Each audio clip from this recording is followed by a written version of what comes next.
Hi friend, good morning. कैसे हैं आप लोग? आशा करती हूँ दोस्तों जो आप लोग अच्छे होंगे। तो देखिए दोस्तों, आज हम क्लास 10 प्रश्नावली 2A भारतीय वन बुक का क्वेश्चन नंबर 11 को हल करेंगे। तो देखिए दोस्तों, 11 का 1 नंबर क्वेश्चन को हम हल करते हैं। तो यहाँ पे हमारा क्वेश्चन दिया हुआ है, समीकरण x + 2y = 9 के लिए प्राकृत संख्याओं के समुच्चय में हल लिखें। तो हमारे समुच्चय क्या होता है दोस्तों? जैसे कि समुच्चय मान लीजिए, समुच्चय मतलब कि जो इसमें x का भी मान होना चाहिए और y का भी हमारा मान होना चाहिए। तो इसमें x और y का मान हमें निकाल करके इसका समुच्चय में प्राकृत संख्याओं के समुच्चय में कह रहा है हल लिखें। तो देखिए दोस्तों, यहाँ पे हम इसको प्राकृत संख्या मतलब कि जो हमारा बटा में नहीं आना चाहिए, पूरा पूरा कट जाना चाहिए, ऐसी संख्याओं का समुच्चय लिखना है। तो चलिए दोस्तों हम इसे हल करके दिखाते हैं।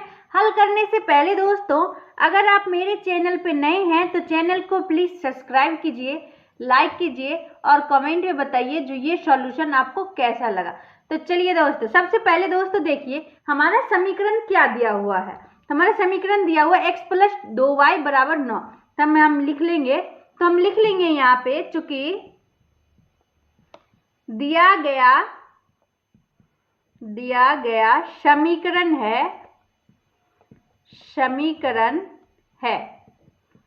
x + 2y = 9। ये हमारा समीकरण दिया हुआ। अब इससे जो है हमें x का मान और y का मान निकालना। तो हम कैसे निकालेंगे? तो दोस्तों अपने मन से हम यहाँ पे या तो x का मान रखेंगे या फिर y का मान रखेंगे। किसी एक का मान ऐसा रखेंगे। अगर हम x का मान रखेंगे तो y का मान जो हमारे प्राकृत संख्या होना चाहिए। अगर हम y का रखते हैं तो x का मान हमारा प्राकृत संख्या होना चाहिए। तो चलिए दोस्तों हम तो देखिए दोस्तों, यहाँ पे हम लिखते हैं यदि x = 1 तो अगर दोस्तों हम देखिए, अगर पहले हम मन में इसको क्या करते हैं, समीकरण में 1 बिठाते हैं। तो यहाँ पे हम 1 बिठाएंगे तो ये हमारा 1 हो जाएगा, और 1 हमारा जब इधर आएगा, 9 के इधर आएगा, तो ये माइनस में 1 हो जाएगा। तो 9 में से 1 हम माइनस करेंगे तो क्या 8 होगा, और 2 से हम 8 को काटेंगे तो हमारा 4 होगा, जो कि हमारा क्या होगा, प्राकृत संख्या होगा। तो हम इस तरीके से मन में पहले डाल लेंगे। अगर बटा में आ रहा है तो हम उसको नहीं लिखेंगे, हम हम x का मान नहीं डालेंगे। तो चलिए दोस्तों हम लिखते हैं, यदि x = 1 हो तो अब हमारा समीकरण क्या है, x + 2y = 9।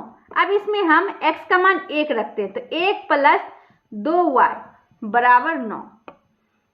देखते जाइए दोस्तों, इसे हल करना बहुत ही आसान है। 2y = 9, यहाँ पे प्लस में 1 है, इधर आएगा तो क्या हो जाएगा, -1। तो हमारा ये अब क्या होगा, 2y = 9 में से 1 जाएगा तो 8। अब 2 चौक 8, इसको हम काट लेंगे तो y बराबर देखिए हमारा 4 निकल आया है। तो देखिए दोस्तों, इसको हम बाद में समुच्चय के रूप में लिखेंगे। अभी हम 1, 2 और x का मान रख करके हम उससे y का मान निकालते हैं। तब हम लिखते हैं यदि x बराबर, अब दोस्तों देखिए अगर हम 2 रखेंगे इस समीकरण में, x का मान 2 रखेंगे तो ये हमारा क्या हो जाएगा, यहाँ पे 2 हो जाएगा, और 9 और ये -2 इधर आएगा, यहाँ पे प्लस में 2 इधर आएगा तो -2 हो जाएगा, तो 7 हो जाएगा। ये हमारा बटा में हो जाएगा। तो हम 2 नहीं रख करके फिर दूसरा अंक ढूंढते हैं। तो देखिए अगर हम समीकरण में x का मान 3 रखते हैं तो 3 रखेंगे तो यहाँ पे 3 होगा, फिर हम इस बार 3 को भेजेंगे तो -3 होगा, तो 9 में से 3 जाएगा तो 6, और 2 तिया 6 हमारा कट जाएगा। तो हमारा जो है ये प्राकृत संख्या हो जाएगा। तो हम क्या करेंगे, x का मान यहाँ पे 3 रख सकते हैं। तो हम लिखते हैं यदि x = 3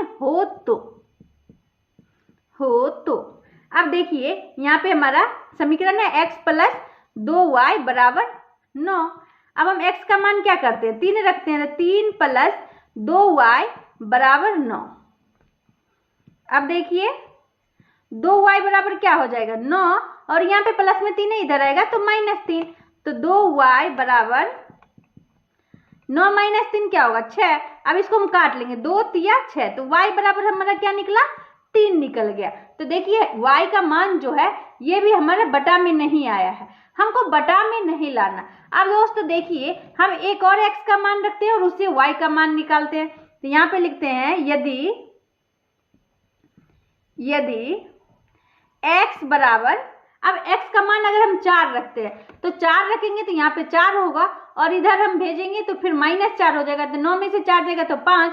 ये हमारे क्या y का मान हमारा 5/2 हो जाएगा, जो कि हम नहीं लेंगे। अब हम x का मान अब 5 रखते हैं, तो 5 रखेंगे तो देखिए ये 5 हो जाएगा, और यहाँ पे 9 है तो इधर आएगा हमारा ये 5 जो है प्लस वाली, ये इधर आएगा तो क्या हो जाएगा -5, तो 9 में से 5 जाएगा तो 4 हो जाएगा, 2 दूना 4, तो ये हमारा कट जाएगा, तो हमारा जो है y का मान 2 निकल आएगा। तो हम यहाँ पे लेते हैं यदि x बराबर 5 हो तो अब देखिए हमारा समीकरण क्या है, x प्लस 2y बराबर 9। अब देखिए ये x का मान हमारे क्या है 5, तो हम 5 डालेंगे और 2y बराबर 9। अब देखिए हम क्या करते हैं, 2y को इधर रखते हैं और ये 5 जो है उसको हम उधर भेज देते हैं, तो 9 - 5, तो ये 2y बराबर क्या हो जाएगा 4। अब 2 दूना 4, तो y का मान जो है ये हमारा क्या निकला। इसी तरीके से दोस्तों और भी इसका मान x का मान रखते जाएंगे और y का मान निकलता जाएगा, तो हम इसी तरीके से और भी निकाल सकते हैं। तो अभी हम यहीं पे इसको छोड़ देते हैं दोस्तों। यहाँ पे अब हम क्या करते हैं, इसका हल समुच्चय लिखते हैं। तो हम यहाँ पे लिखते हैं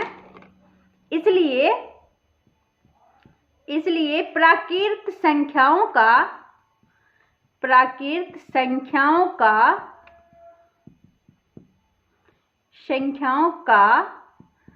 हल समुच्चय बराबर क्या क्या हमारा हो जाएगा। देखिए x का मान हमने 1 लिया है तो y का मान क्या निकला है 4 निकला है, तो हम यहाँ पे इस तरीके से लिख लेंगे x का मान, x के जगह पे देखिए हम इस तरीके से होता है xy होता है, तो हम x की जगह पे x का मान और y की जगह पे y का मान, तो पहले हमारा x आता है तो x का मान देंगे और फिर हमारा y आता है तो y का मान डालेंगे। तो देखिए x का मान क्या है 1 है और y का मान हमारा क्या 4 निकला है, तो इस तरीके से फिर हम कोष्ठ बंद कर देंगे। फिर हमारा दूसरा जो x का मान है वो हमारे हमने यहाँ पे 3 दिया है, तो 3 और y का मान क्या निकला है, अगर हमने x का मान 3 दिया है तो y का मान भी हमारा 3 निकला है। तो यहाँ पे हम 3,3 इस तरीके से लिख लेंगे। फिर नेक्स्ट देखते हैं, तो वो हमारा क्या है x का मान 5 है और y का मान 2 है, तो हम यहाँ पे लिखेंगे 5 और 2। तो इस तरीके से हम जो है कोष्ठ को बंद कर लेंगे। तो देखिए दोस्तों ये हमारा क्या हो जाएगा, ये हमारा आंसर हो जाएगा। तो अगर ये वीडियो आपको पसंद आई हो तो लाइक एंड सब्सक्राइब जरूर करें दोस्तों। बाय।